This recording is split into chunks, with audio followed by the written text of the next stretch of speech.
দারুণ স্বাদের chilli এঁচোড়ের recipe. খুবই সোজা প্রসেস। এর জন্য আমরা এঁচোড়টাকে এইভাবে পিস করে কেটে নেব। এর সঙ্গে আমরা নেব ক্যাপসিকাম কুচি, টমেটো কুচি।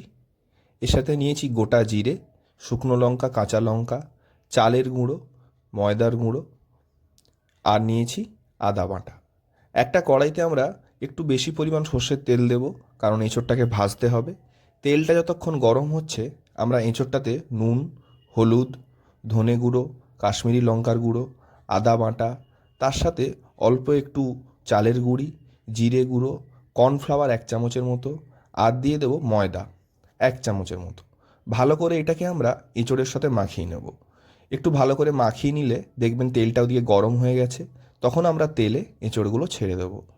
এঁচোড়গুলো ভাজতে 3 থেকে 4 মিনিট লাগবে। তারপরে এগুলোকে আমরা অন্য একটা পাত্রে তুলে নেব এবং কড়াইয়ের তেলটা অল্প একটু কমিয়ে নেব। এতে আমরা গোটা জিরে, শুকনো লঙ্কা, কাঁচা লঙ্কা ফোড়নটা দিয়ে ক্যাপসিকাম আর টমেটোটা দিয়ে দেবো। এটা সিদ্ধ হওয়ার জন্য আমরা অল্প একটু লবণ দেব, আর কালারের জন্য কাশ্মীরি লঙ্কার গুঁড়ো দেব। 3-4 মিনিট পরে আমরা এতে একে একে চিলি সস, সয়া সস আর টমেটো সস পরিমাণ মতো দিয়ে দেব। ভালো করে এটাকে ক্যাপসিকাম আর টমেটোর সাথে মাখিয়ে নিতে হবে। মাখিয়ে নেওয়ার পর এতে আমরা আধা চামচের মতো চিনি দেব। তারপরে আমরা এঁচোড়গুলো দিয়ে দেব। ভালো করে কষিয়ে নিতে হবে এবং চাপা দিয়ে রান্না করতে হবে 5 থেকে 6 মিনিট। এবারে আমরা অ্যারারুটে গোলা জল 1 চামচ মতো অ্যারারুট দিয়ে জলটা গুলে আমরা এর মধ্যে দিয়ে দেব। ভালো করে আমাদেরকে মাখিয়ে নিতে হবে আরও 3-4 মিনিট।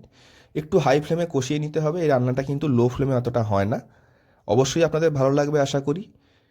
ভালো লাগলে অবশ্যই লাইক দেবেন। ধন্যবাদ।